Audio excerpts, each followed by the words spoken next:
نحمده ونصلي على رسوله الكريم اما بعد فاعوذ باللہ من الشیطان الرجیم بسم اللہ الرحمن الرحیم۔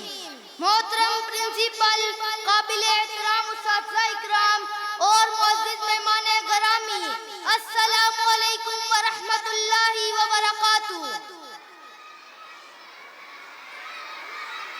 آج مجھے جس موضوع پر لب کشائی کا موقع ملا ہے وہ ہے تعلیم و تربیت۔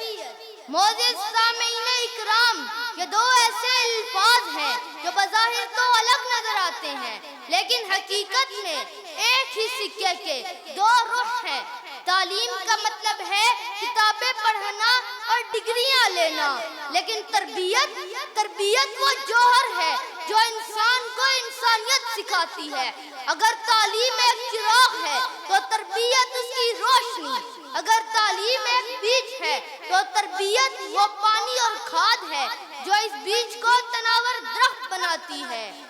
تعلیم سے روشن ہو اگر ذہن کی دنیا، تعلیم سے روشن ہو اگر ذہن کی دنیا، تو تربیت سے سنور جائے کردار انسان۔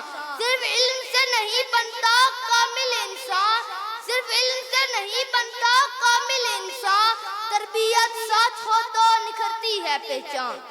سامعین ذی وقار، آج ہم ایک ایسے دور میں جی رہے ہیں جہاں تعلیم یافتہ لوگوں کی تو کوئی کمی نہیں لیکن تربیت یافتہ لوگوں کا قحط ہے۔ ہم نے چاند پر کمندیں ڈال دی، سمندروں کے سینے چاک کر دیے، لیکن افسوس کہ ہم اپنے ہی گھروں میں اخلاق کے موتی کھو بیٹھے۔ پرندوں کی طرح ہم اڑ تو سکتے ہیں، پرندوں کی طرح ہم اڑ تو سکتے ہیں، مگر انسان کی طرح زمین پر رہنا نہیں آتا۔ تربیت کا پہلا مدرسہ ماں کی گود ہے اور اس کا مرکز تعلیمی ادارے ہیں، جہاں کا ماحول اس کی تعلیم و تربیت میں اہم کردار ادا کرتا ہے۔ استاد صرف کتابیں نہیں پڑھاتا بلکہ وہ طالب علم کی شخصیت کو تراش کر اسے ہیرا بناتا ہے۔ یاد رکھیے کہ علم وہ نہیں جو آپ نے رٹا لگایا اور امتحان میں لکھ دیا، بلکہ علم وہ ہے جو آپ کے کردار سے جھلکے، جو آپ کی گفتگو میں نظر آئے، جو آپ کو دوسروں کا احترام کرنا سکھائے۔